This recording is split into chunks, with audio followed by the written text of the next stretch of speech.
जब सब रास्ते बंद हो जाए तब कृपा का रास्ता खुलता है। ये अविश्वासी जीव मानेगा नहीं। अगर इसको थोड़ी भी गली मिली संसार के तो संसार की ही गली में जाएगा, प्रभु के मार्ग में नहीं जाएगा। और जब प्रभु के मार्ग में चलोगे तो संसार की कोई विपत्ति या कोई संपत्ति आपको घसीट ले जाएगी। बहुत विचित्र माया का खेल है, बहुत विचित्र माया का खेल। इसलिए बिल्कुल जो कदम बढ़ाना बहुत मजबूत बढ़ाना, ऐसे बढ़ाना कि अगर घर के सब मर जाएं तो भी हम घर पीछे वापस नहीं लौटेंगे। जिसने देखने का हृदय में ठान लिया प्रभु के, तो उसे और के देखने की इच्छा नहीं कर ली चाहे नहीं, फिर वापस प्रभु की तरफ नहीं आ पाओगे, पक्का समझ लेना। या तो ये पूरे जीवन की बात कह रहा हूं, या तो ऐसी विपत्ति आएगी कि आपको भागना पड़ेगा, या ऐसा प्रलोभन आएगा। प्रलोभन भी आता है, बहुत जोर का प्रलोभन आता है। कितनी जगह ऐसे प्रलोभन आते हैं साधक के मार्ग में। प्रलोभन और भय, इन दोनों का त्याग करके जो भगवत मार्ग में बढ़ता है वही आगे जाकर के जान पाता है कि संकट, विपत्ति, अपमान, तिरस्कार, संसार सब ठुकरा रहा है, ये भगवान की कृपा है। समझ पाएगा कोई कृपा है? लगता है ये कोई कृपा है? कृपा है, नमस्कार, प्रणाम, माला पहनाया जा रहा है, अनुकूलता है, भोग सामग्री, जय जयकार, ये कृपा है? नहीं, ये कृपा नहीं। बहुत संभल के रहना, ये कृपा नहीं। कृपा है तिरस्कार, अपमान, निंदा, दुख, विपत्ति, संकट। क्यों? इससे संसार का राग और देह भाव नष्ट होता है। इसीलिए सम्मानम कलयाति घोर गरलम कहा गया। सम्मान विष है, नीच पुरुषों द्वारा किया हुआ अपमान अमृत है। विश्वास करो, तुम्हारे आगे पीछे बाएं दाएं ऊपर नीचे केवल भगवान की कृपा घेरे हुए है। वो सुधा धारा बरसा रही है, अमृत रस बरसा रही है। तुम्हारी शक्ति नहीं अब कि तुम भगवान के मार्ग से हट जाओ, क्योंकि ऐसा चिंतन करो, कितना आनंद है। मेरे आगे पीछे दाएं बाएं ऊपर नीचे सब तरफ से मैं कृपा से घिरा हूं। अब मुझे कोई भी परास्त नहीं कर सकता। मैं भी चाहूं तो अब नहीं वापस जा सकता, भाग नहीं सकता, क्योंकि कृपा ने मुझे घेर रखा है। देखो, भगवान पर भरोसा और इसमें कभी शिथिलता ना पावे तो बहुत जल्दी भगवत प्राप्ति हो जाती है। भगवान पर दृढ़ भरोसा और शिथिलता ना आना। जब वो परिस्थिति पैदा करते तब समझ में आता है। जब परिस्थिति थी द्रौपदी की कि कोई भी सभा में नहीं खड़ा हुआ उसकी रक्षा करने के लिए, अपने में दम नहीं रह गई, तब पुकारा, हे श्री कृष्ण द्वारिका वासिन गोविंद। चीरावतार भगवान का वस्त्रावतार हो गया। गजेंद्र जब हार गया, सब छोड़कर चले गए, हजारों वर्ष लड़ता रहा, लगा कि अब, तब वो पुकारा, हरि। ऐसे कुछ देहाभिमानी गजेंद्र ये है, मन, ये अहंकार, ये जब घेर करके, अब आप देखना, जिस पर विशिष्ट कृपा होती है उसका सब नाश कर देते हैं भगवान। कैसे? शरीर सब कुछ छोड़ करके भगवत मार्ग में चले तो शरीर तो स्वस्थ होना चाहिए। अब जो साधना थी, पद्मासन 6 घंटा 8 घंटा लगाकर भगवत चिंतन करना, भिक्षावृत्ति से जीना, अब किडनी फेल। जो ही सुना किडनी फेल तो जहां थे वहां से निकाल दिए गए। 1 पैसा पास नहीं। बलराम ब्रजवासी तो सुनने आते हो तो जान रहे, 1 पैसा पास नहीं। आदेश हुआ 15 दिन में खाली कर दो, कुछ परिचय हमारा नहीं।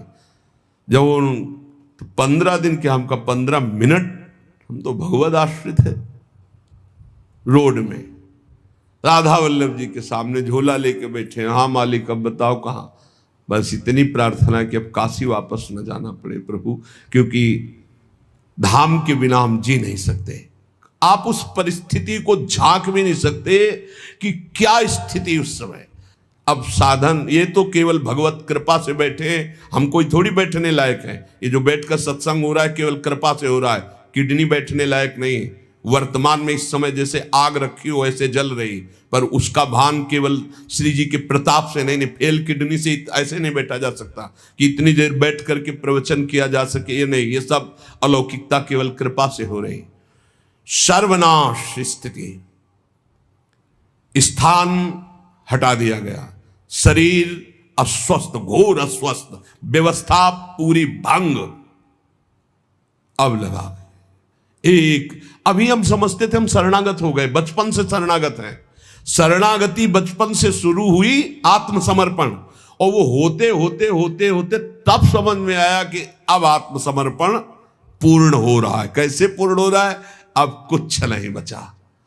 शरीर का भरोसा गया कि साधना नहीं हो सकती, कोई कहीं कोई अपनापन नहीं। एक एक ऑपरेशन इतने आराम से हुआ कि हम तुम्हें कैसे बताएं।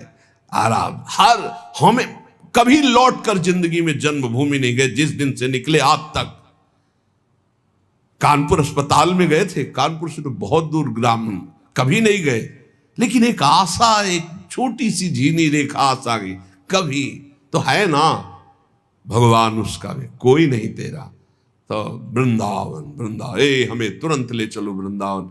वृंदावन आए और उसी समय से प्रण लिया कि ये प्राण, ये जीवन वृंदावन को समर्पित है। बस एक टूटी सी छत के नीचे हमें हितधाम में रहने को मिला।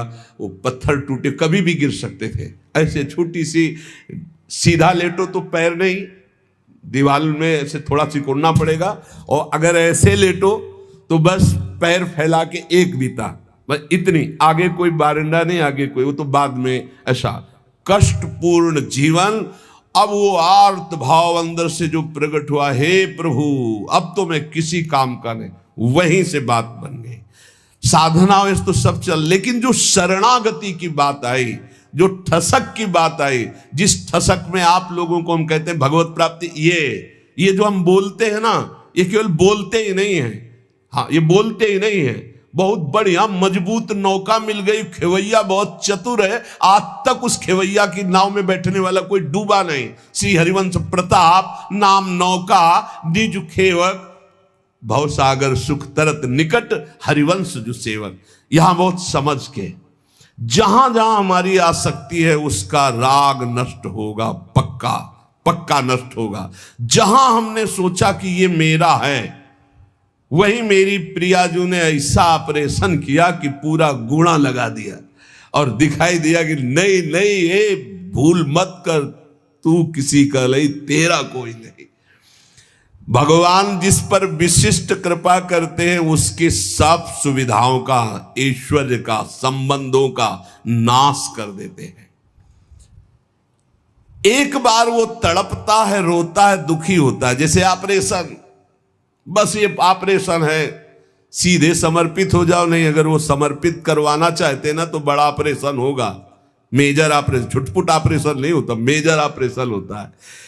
और इस ऑपरेशन के बाद जो स्वस्थता होती है वही आप देख रहे हो। जो ऑपरेशन हुआ ना, उसकी जो हमारी रोग निवृत्ति हुई, अहम की स्वस्थता जो देख रहे हो वही है। ये जो कुछ देख रहे हो ये वही स्वस्थता है, उसी ने निहाल कर दिया। शरणागति कमाने में बहुत घाटे में थे, और जब हो गए उनके तो पूरी प्रॉपर्टी के अधिकारी हो गए। कुंज महल की टहल सुख, संपत्ति दंपति पाई है। ये दंपति रूपी संपत्ति, श्यामा श्याम हमारे कुंज महल की टहल सुख, दंपति संपत्ति पाई है।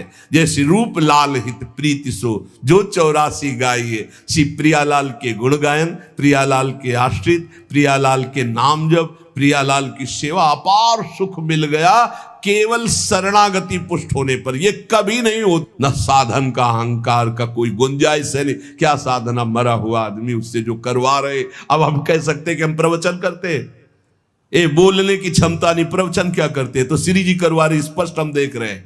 हाँ, वो वहां से बटन दबा रहे, बस हो रहा है, बस हो रहा है, बस ऐसा। सम्मान की चाह भगवत प्राप्ति में बहुत बाधक है, और ये बड़ी सूक्ष्मता से बड़े ऊंचे ऊंचे साधकों में भी रहती है। ये बहुत बहुत विचित्र बात है। सम्मान की चाह बड़े ऊंचे ऊंचे साधकों में रहती, बड़ी कृपा हो जाए तो इस सम्मान का भाव नष्ट हो जाए, नहीं तो ये बहुत सूक्ष्म रहता है। यही है सम्मान रूपी जहर का नशा चढ़ रहा है, जहर चढ़ रहा है। ये भगवत प्राप्ति में बहुत बाधक है। और जब भगवत प्राप्त हो जाता है, इस कोटि का सम्मान मिलता है, तो उसको सब भगवान की लीला, वो इस पर कोई भी महत्व नहीं होता। चाहे कोई गाली दे तो बुरा नहीं, और कोई प्रणाम नमस्कार करके प्रशंसा करे तो कोई भला नहीं। वो एक अलौकिक स्थिति होती है। भगवान के नाम पर अपने व्यक्तित्व की पूजा कराना, ये भगवत प्राप्ति से विमुख कर देने वाली बहुत बड़ी कमजोरी है। इसलिए इसको पहचानो अपने अंदर, चाहे गृहस्थ हो चाहे विरक्त हो। जब हम भक्ति करते हैं तो हम कुछ विशिष्ट हैं, अपने व्यक्तित्व की पूजा कराने की भावना अंदर बैठ जाती है। उसमें अहम पूजा करवाना चाहता। पूजा का मतलब आरती से ही नहीं है, मतलब सम्मान देना, आओ आओ आओ, विशेष अधिकार, विशेष सम्मान, विशेष। ये कमजोरी बहुत जोर की होती है। ये कमजोरी भगवान की प्राप्ति नहीं होने देती है। वो इस कमजोरी को अपनी कमजोरी ना मानकर बड़ी ऊंचाई मानता है। हम आपसे प्रार्थना करते हैं, यदि कहीं भी सम्मान की प्रियता हो तो इसे भगवान के बल से हटा दो, नहीं तो ये विघ्नों का जाल फैला देगी। अपने लक्ष्य से ये आपको हटा देगी, अग्रसर होने में बाधा पहुंचा देगी। कठिनाइयां आ जाएंगी आपके मार्ग में जिसे आप नहीं हटा पाएंगे।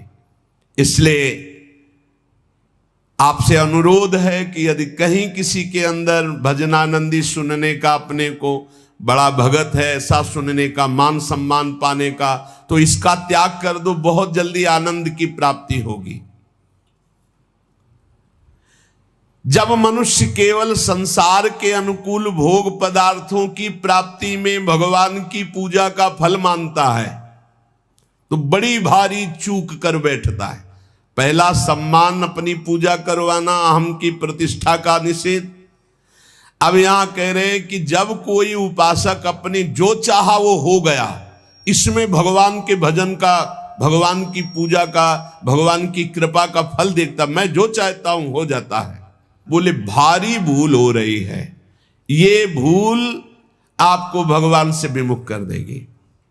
भगवान की कृपा सभी पर, सभी अवस्थाओं पर बरसती है, पर जो अपनी अनुकूलता का भोग करते हैं, जिनकी बुद्धि अनुकूलता में भगवान की कृपा को तौलती है, वो माया के मोह बंधन में, भोगों में फंस जाते हैं।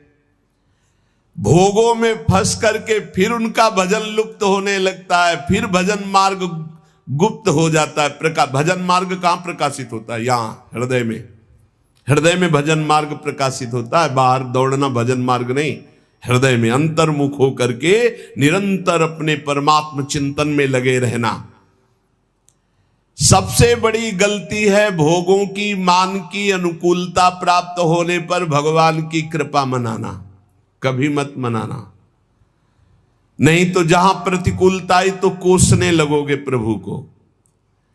मनुष्य का भजन, भगवान नाम जप, शास्त्रों का स्वाध्याय, ठाकुर सेवा, इसका फल है भगवान में प्रीति हो जाना।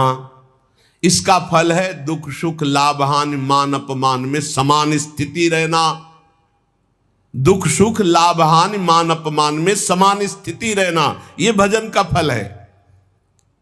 पर जो उपासक मनमानी पूर्ण होने पर भगवान की पूजा भजन की सफलता मानता है, तो जहां भारी प्रतिकूलता हुई ना उसकी सोच उल्टी होने लगती है। ऐसे हमें अतरे दिन सुनने को मिलता है एकांतिक में। तो ये लिखा है, जो सुनने को मिल रहा है वही लिखा है। इतने दिन जल चढ़ाया, इतने दिन पूजा की, हमारे अमुक परिवार के सदस्य को भगवान मार दिए। क्या चला जाता उनका अगर वो ऐसा ना करते तो? जो पहले कृपा भगवान की थी अब वो नहीं रही। वो क्षोभ कर बैठेगा, वो भगवान के मंगल विधान में अन्याय मान लेगा। यहां तक कि फिर उसके हृदय में ऐसी नास्तिकता आ जाएगी कि बिल्कुल सत्य ऐसा ही है। कितने लोगों के भाव बिगड़ जाते हैं ऐसे, जो इनको सही सत्संग नहीं मिला, जो सही भजन में नहीं लगे, उनको यूं कह करके वो भगवान के मार्ग से भ्रष्ट हो जाते हैं। इसलिए हमारी कामनाओं की पूर्ति हो तो भगवत कृपा, ये मानना छोड़ दो। मनुष्य को सफलता मिलती है शुभ कर्म से, और असफलता मिलती है अशुभ कर्म पाप से। और भजन से बल मिलता सफलता असफलता में समान रहना। ये बात समझो, भजन का फल क्या है? भजन का फल सफलता नहीं है, जो चाहे वो मिल गया ऐसा नहीं है। भजन का फल है सुख दुखे समय कृत्वा लाभा लाभौ जया जयो। जय और पराजय में, हानि और लाभ में, सुख और दुख में समान भाव रखना, ये भजन का फल है। सुख मिलना शुभ कर्म का फल है, दुख मिलना अशुभ कर्म का फल है, और सुख दुख में समान स्थिति रखना, ये भजन का फल है, ये भगवत कृपा का फल है। अपनी कर्म वृत्ति को अहंकार की प्रधानता देकर मैंने ये कार्य किया, मैंने भोग लगाया, मैंने आरती की, मैंने भजन किया, मैं तीर्थ यात्रा में गया, मेरी कामना पूर्ण हो गई। अपनी बुद्धि, अपना बल, अपना भाव, अपना कला कौशल का घमंड अंदर रहता है। इसीलिए साधन करने पर, तीर्थ याटन करने पर, दान करने पर भी उसका जो फल है समता, वो नहीं आ पाती। वो ममता में ही फंसा रहता है। ये जैसे जैसे अहंकार बढ़ता जाता है, वैसे वैसे साधना में विघ्न उपस्थित होते आए। सफलता हो गई तो मैंने विजय प्राप्त की। ये जो थोड़ा साधन करने पर अपनी सफलता दिखाई दे तो रोना चाहिए। हमने जो सोचा वही हो गया, बहुत खतरा। खर्चा हो रहा है भजन तुम्हारा जो भगवत प्राप्ति के लिए। सफलता मैंने प्राप्त की, अपनी बुद्धि का बल, अपनी बुद्धि का कला कौशल, घमंड, ये परमार्थ से भ्रष्ट कर देता है। तो भगवान को प्राप्त करने के लिए उपासक को चाहिए कि भगवान कामना आवे तो एक तो कामना ना करे, अगर आवे भी तो भगवान से ही बहे। वो कामना समर्पित करते हुए ये प्रार्थना करे कि प्रभु मंगल भवन, ये कामना आई है, यदि आपके भजन में सहायक हो तो पूर्ण कर देना, और भजन में यदि बाधा करने वाली हो तो कभी पूर्ण ना करना। जब भगवान, बहुत ध्यान से सुनना, किसी पर विशेष कृपा करते हैं तब सबसे पहले उसकी सुविधाओं का नाश कर देते हैं। विशिष्ट कृपा चाहिए, विशेष कृपा। कृपा तो है ये सब पे, दया भी है।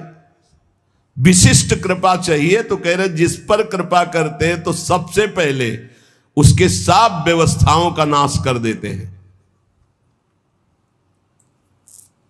बहुत कठिन कृपा है। यही भगवान ने युधिष्ठिर जी से कहा, जिस पर मैं कृपा करता हूं उसका सर्वनाश कर देता हूं। चाहिए सर्वनाश, जो अपने सर्वस्व को मिटा देता है। तो क्या है आपका? है क्या आपका? कुछ नहीं। मतलब आपके भ्रम का नाश का मतलब है सर्वनाश। आप समझ ही लीजिए, डरना नहीं। भगवान के भजन का मतलब विशिष्ट कृपा, विशिष्ट कृपा का मतलब है मतलब एकदम सर्वनाश कर दे। तो चक्रवर्ती सम्राट अम्बरीश जी थे महाभागवत, और दरिद्रता की हद थी सुदामा जी के यहां, तो सुदामापुरी खड़ी कर दी। समझो या भगवान जिस पर कृपा करते हैं विशेष। क्यों? क्योंकि आपको सच्ची कहता हूं, ये पढ़े लिखे समझाने से समझ में नहीं आता। सुनो, जिस पर विशिष्ट कृपा करता हूं उसका सर्वनाश कर देता हूं। कहीं कोई आश्रय न साधना करे गया, न व्यक्ति करे गया, न वस्तु करे गया। बड़ा विचित्र खेल होता है, बड़ा विचित्र खेल प्रभु का। एक बार वो घबराएगा, दुखी होगा, बहुत परेशान होगा, पर ऑपरेशन किए बिना छोड़ा नहीं जाएगा। हाथ पैर बांध दिए जाते हैं, फड़फड़ा लो केवल। कहां जाओगे, अब कहां जाओगे, भाई नहीं कोई, कहां जाओगे, अब करोगे क्या करोगे, कोई रास्ता ही नहीं है। एक ऐसा प्रभु फांसते हैं, भगवान से प्रार्थना करो कि फांस लें आपको, छुट्टा न रहे आप, बड़ी कृपा हो जाएगी। ऐसा फांस लेते कि उनके सिवा कोई है ही नहीं, करे तो क्या करे, कोई है ही नहीं, कोई मतलब कोई रास्ते नहीं, जाऊं तो जाऊं कहां, जाऊं तो जाऊं कहां, कोई रास्ता ही नहीं है। बड़े कृपालु है, बड़े कृपालु है। सब माया मोह का पर्दा फांस करके ऐसे। और सुनो, भगवान उसका अपमान करवाते हैं, भगवान उसका उपहास करवाते हैं। बहुत ध्यान से सुनना है, इसलिए कह रहा हूं कि प्रश्न होते हैं कि हमारा बहुत उपहास होता है, तिलक न लगाऊं क्या, कंठी न बांधूं क्या, चलेगा? क्योंकि लोग उपहास करते हैं, घर में ऐसा कहते हैं, सेवा न रखूं क्या? तो क्या समझते हो, भगवान के मार्ग में चलने के लिए जब एक संसार का पति वर्ण करती है तो ठसक से सुहाग भर के चलती है, वो किसी के उपहास को डरती है। तुम जगत के मालिक का सुहाग भरे हुए हो, ये तिलक ये कंठी, तुम्हें शर्म आती है इस बात के लिए कि कोई तुम्हें भगत कहकर उपहास करेगा तो तुम कंठी तिलक उतार दोगे? कैसी निष्ठा है। भगवान अपमान करवाएंगे, भगवान उपहास करवाएंगे। क्यों? ये दवा है, दवा। इसके बिना ये भवरोग ठीक नहीं होगा। ये दवा मिलेगी, पहले से बता रहे, थोड़ी कड़वी दवा है, मिलेगी। और जिसको ना मिल रही हो तो अभी अस्पताल में भर्ती नहीं हुए हो, आप अपने को स्वस्थ मानते रहो, नाड़ी पकड़े जाएंगे, हर दोस्त सामने आ जाएंगे, फिर दवा शुरू होगी। क्योंकि एक कह रहे थे कि आप कहते हो भक्ति में बड़ी प्रतिकूलता आती, मेरे जीवन में तो कोई प्रतिकूलता नहीं, तो अभी वो भक्ति आई कहां है? ऐसा क्यों करते हैं? क्योंकि जहां जहां हमारा राग है उसका नाश होकर भगवत प्राप्ति के लिए जो जो हमें सद्गुण चाहिए वो श्री भगवान देते हैं। इसलिए कभी शिकायत मत करो। भगवान की जब कृपा होगी तब आपको लौकिक भोगों की तरफ बढ़ने में असफलता होगी। जो तुमको प्यार करते थे वो ठुकरा देंगे, जो तुम्हारा सहयोग करते थे वो बंद कर देंगे, जो तुम्हारा नमस्कार प्रणाम वो तुम्हारा तिरस्कार अपमान कर देंगे। तब आपका हृदय आसपास से टूट करके एकमात्र भगवान की तरफ जाए। अगर चिंतामणि ने धक्का दे के न निकलवाया होता तो बिल्व मंगल जी बिल्व मंगलाचार्य न बनते, पक्का। बड़े कृपालु भगवान है, बड़े कृपालु है। उनकी कृपा जब बाद में आपको समझ में आएगी तो आपको आनंद आ जाएगा। स्थिति एक बार ऐसी जीवन में जरूर आती है जब सर्व आश्रय टूट जाते हैं, केवल केवल प्रभु का आश्रय। भगवान और धर्म, इन पर चलने वालों को कसौटी देनी होती है, वो महान दुखों से मुक्त होने के लिए। असंभव को भी संभव करने वाले तुम्हारे स्वामी तुम्हारे सामने जो अपमान और दुख भेज रहे हैं, इसका रहस्य है, इसमें छुपा हुआ रहस्य। इसलिए कड़ुआ बोल रहा है तुम्हारे सामने, क्यों बोल रहा है? क्योंकि भगवान उससे बुलवा रहे हैं। तो क्यों सुनवा रहे हैं? क्योंकि तुम्हारे अंदर इस कड़वी दवा की जरूरत है। प्यारे, प्रार्थना मान लो, विरोध मत करना, गाली पलट कर मत देना, बहुत जल्दी आपका हृदय निर्मल हो जाएगा। किसी की संसार में शक्ति है कि तुम जिसके सेवक हो तुम्हें कोई गाली दे सके, तुम्हारी तरफ कोई आंख उठा सके? अगर वो आंख उठा रहा है तो मेरे स्वामी ने उसको बोला है कि जाओ इसे आंख दिखाओ, इसको गाली दो। क्यों? क्योंकि कोई है अंदर ऐसा जहरीला फोड़ा, उसका ऑपरेशन हो रहा है, दवा दे रहे भगवान। विश्वास कर लीजिए, भगवान की कृपा से तुम्हारे अंदर ऐसी स्थिति उत्पन्न होगी जो क्षम होगी, जो सारी सफलताओं को लांग कर परमानंद में डूब जाओगे। इसलिए उपासक केवल भगवान को देखे। जहां कोई अपमान हो रहा है, जहां कोई परिस्थिति, जहां कोई दुख है, जहां कोई तिरस्कार, जहां कोई भगा रहा है, उस समय देखे कि मेरे भगवान का विधान है, मेरे हरि का विधान है। जब तक प्रशंसा करने वालों के प्रति, आश्रय देने वालों के प्रति, अनुकूल भोग देने वालों के प्रति, बंधु बांधवों के प्रति, रिश्ते नातों के प्रति थोड़ा भी संबंध रहता है तब तक भगवत शरणागति पूर्ण नहीं मानी जाती। पूर्ण भगवत शरणागति के लिए जगत का अपनत्व, बंधुत्व, रिश्ते, नातेदारी, अपनी क्षमता, अपनी महानता, इन सबको मिट्टी में मिलाना होता है, तब भव समुद्र से पार होकर वो परमानंद में डूबता है। लेकिन हम आपको ये सब डर लग रहा होगा आपको सुन के, तो मत डरना, क्योंकि हम प्रियाजू की शरण में हैं। समझ गए? हम पूरे चैप्टर को समझा करके और इसके बाद एक ऐसी टेबलेट देते हैं जिसमें आपको बिल्कुल दर्द नहीं होगा, क्योंकि हम प्रियाजू की शरण में हैं। भगवान जिस पर कृपा करते उन पर ऐसी करते, और हमारी प्रिया जो जिस पर कृपा करती हैं तो अवगुण करे समुद्र सम, गनत नापनो जानी, राई के सम भजन को मानत मेरु समान। और अगर महाराज, जब हम इसकी परीक्षा लेंगे तो श्री जी कहते फिर हम आपकी परीक्षा लेंगे, तो महाराज कह देते नहीं पास। तो प्रिया जी कहती आओ हमारे पास, है? हमारी तो बाजी जीत गई भाई। नागरीदासी जन्म जितायो बलिहारी बलिहारी, हमारी सब ही बात सुधारी, सुधार दी हमारी बात। श्री कुंज बिहारी ने श्री लाडली जी की शरणागति प्राप्त हो गई। यहां लाडली जी की शरणागति में परीक्षा नहीं होती। एक आपको अंदर की बात बता देते हैं, यहां इतनी अलबेली सरकार है, बस पास ही पास करती जाती है। परीक्षा ने कहूं न रिस कहूं, भूल हूं न होत सकी, रहत प्रसन्न सदा ही मुख हास्य। ये बस नाम चलाते रहना। श्री हरिवंश नाम सब सिद्ध सवै रसिक, बिलसे नवनिध्य भुगतें देहि न जाचहि, पोषण भरन न चिंत कराएं, श्री हरिवंश विभो बिलसाएं, श्री वृंदावन के माधुरी। मेरी महारानी जो जिनके अधीन श्री हरि है, उनका स्वभाव है वो न परीक्षा लेती हैं और न वो रोष करती। कहीं आपको प्रमाण नहीं मिलेगा। परीक्षा नहीं लेती, रोष नहीं करती और भूखा नहीं रहने देती, और कभी भी किसी भी परिस्थिति में घबराहट नहीं आने देती। वो एक अलौकिक आनंद, एक अलौकिक समर्पण, एक अलौकिक, हमारा समर्पण क्या, उनका समर्पण, वो कितना समर्पित है। इसीलिए हम कहते हैं कि हमारी तो जीवन की बाजी जीत गई। नहीं, महाराज ऐसी ऐसी जिस पर मैं प्रसन्न होता हूं उसका सर्व, ये समझना बहुत कठिन है भाई, बहुत कठिन है।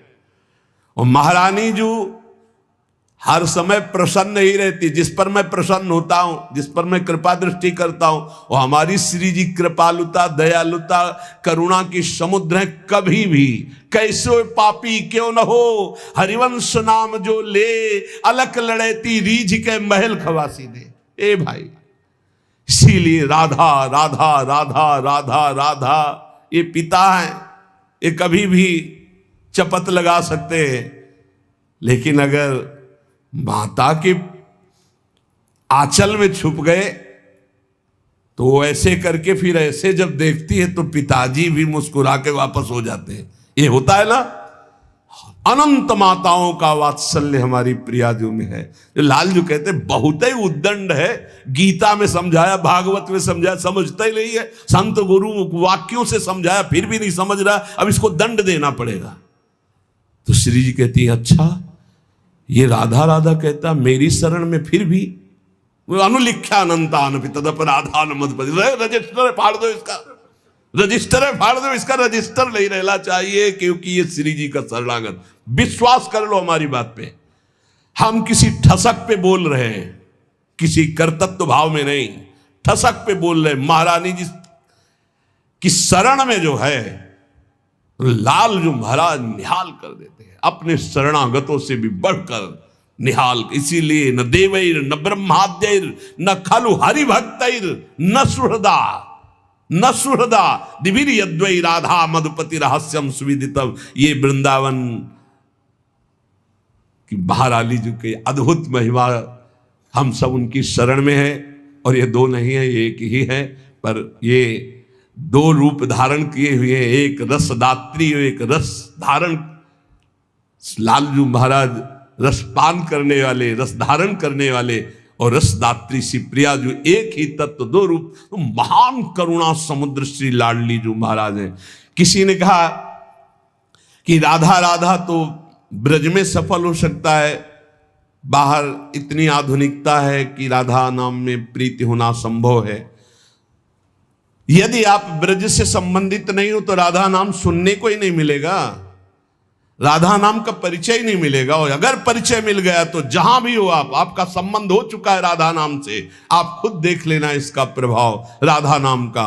निरंतर राधा नाम रटने का अभ्यास करो, श्री जी की शरण में रहो, महाराज की हिम्मत ने की परीक्षा ले सके। श्री राधा वल्लभ लाल की जय।